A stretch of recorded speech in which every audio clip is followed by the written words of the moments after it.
ফোনেই দেখেছি, তারপর যখন বানিয়ে খেলাম জাস্ট অসাধারণ স্বাদ ছিল। ফালুদা ফার্স্ট টাইম বানালাম, আসলে অসম্ভব স্বাদ ছিল। আর আমার হাজব্যান্ড বাসায় ছুটিতে আসলে কখনো বলবে হালিম রান্না করে দাও, কখনো বলবে রোস্ট রান্না করো, কখনো বলবে পোলাও রান্না করো।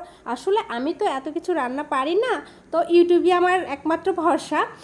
ইউটিউব দেখে বানাতে গেলাম ফালুদা। তো হাতের কাছে যেই ফলমূলই ছিল সেটা দিয়ে আমি রান্না করার জন্য চলে গেলাম। এখানে হচ্ছে আমি প্রায় হাফ কেজির মতন দুধ নিয়েছি। আর এখানে দেখতে পাচ্ছেন আমার শাশুড়ি বিরিয়ানি রান্না করছে।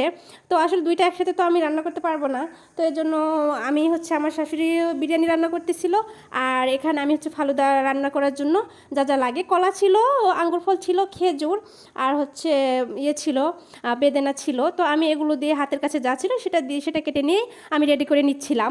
এখানে আপেল দিলে ভালো হয়, আপেল, কিশমিশ, তারপর হচ্ছে কাজু বাদাম, এগুলো দিলে আরও স্বাদ লাগে। তবে আমার কাছে যা ছিল আমি তাই দিয়ে রেডি করে নিলাম। তো এই যে দেখতে পাচ্ছেন আমি কলা, তারপর হচ্ছে খেজুর কুচি কুচি করে কেটে নিচ্ছি। আসলে হাজবেন্ডের খেতে চেয়েছে, তাকে তো খাওয়াতেই হবে, তাই না? যত কিছুই হোক, পারি না তবে চেষ্টা করি। তবে এই যে আমি এখানে সাবুদানা নিয়েছি, সাবুদানা প্রায় হাফ কাপের মতন, আমি 4 কাপে হাফ কাপ নিয়েছি। এটা যে সেদ্ধ করার পর এত বেশি হবে আমি আসলে বুঝি নাই। তো যাই হোক, আমাদের সবারই পরিমাণ মতন হয়েছিল। এই যে আমি ভালোভাবে সেদ্ধ করে নামিয়ে নেব। আপনারা বাজার থেকে সাবুদানা কেনার সময় অবশ্যই আসল নকল যাচাই করে কিনবেন। আমারটা সম্ভবত নকল ছিল, যার কারণে সেদ্ধ করার সময় ভেঙে ভেঙে যাচ্ছিল। এই যে প্রায় রেডি, সেদ্ধ হয়ে গিয়েছে। সেদ্ধ হওয়ার পর আমি সাবুদানাটাকে ঠান্ডা পানি দিয়ে ধুয়ে নেব। ঠান্ডা পানি দিয়ে ধোয়ার পর ভালোভাবে ঝারিয়ে নিয়ে আমি যে দুধ আগে থেকে জাল করে নিয়েছিলাম সেখানে আমি পরিমাণ মতো চিনি দিয়ে দেবো। তারপরে স্বাদ বাড়ানোর জন্য আমি হচ্ছে একটু গুঁড়া দুধ দিয়েছি 1 প্যাকেট।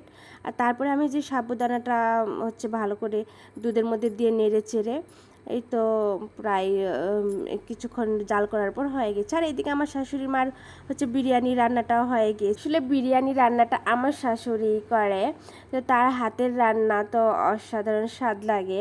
আমি তো এখনও নতুন রাঁধুনি, সবটা পারি না, তবে যতটুকু চেষ্টা করি ইউটিউব দেখেই। তো ইউটিউব দেখে ফার্স্ট টাইম কিছু বানালে মোটামুটি একদম যে বাজে হয় তা বলবো না, মোটামুটি হয় 80%। তো চেষ্টা করি ইনশাল্লাহ সব রান্না শিখে যাব আস্তে আস্তে। আর এই যে আমার ফালুদা রেডি, আমি হচ্ছে ফ্রুটগুলো মিক্সড করতেছিলাম। আসলে দেখতে অসম্ভব সুন্দর। আমার হাজবেন্ডের মতন আমার ভাইয়া ছিল। বিয়ের আগে আমার ভাইয়া আমার মাকে বলতো এটা রান্না করো, ওইটা রান্না করো। তো আমার মা কি বলতো জানেন? বলতো তোর কি পেট হয়েছে যে তোমার এত কিছু খাইতে মন চায়? তো আমি আমার হাজবেন্ডকে বলছিলাম তোমার কী কী খাইতে মন চাচ্ছে বলো, রান্না করে দেই, খেয়ে যাও, ছুটি তো শেষই হয়ে যাবে, চলে যাবে। তো আমি তো রান্না করে দিলাম ফালুদা। আমার শাশুড়ি রান্না করলো বিরিয়ানি। তো এই তো ফালুদা কিন্তু ফার্স্ট টাইম আমি বানিয়েছিলাম, হাজব্যান্ড কিন্তু বলেছে খুব স্বাদ হয়েছে। তো আপনারা চাইলে এইভাবে টেস্ট করে দেখতে পারেন। তারপরে তার মন চাইলো যে সেমাই খাবে, আমি একটু তাকে সেমাই রান্না করে দিলাম। তো এই যে ফ্রিজে রাখার পর কি সুন্দর থমথমে একটা ভাব চলে আসছে। তো আজকের ভিডিওটা এই পর্যন্তই। ভালো লাগলে শেয়ার করবেন। ধন্যবাদ, পাশে থাকবেন।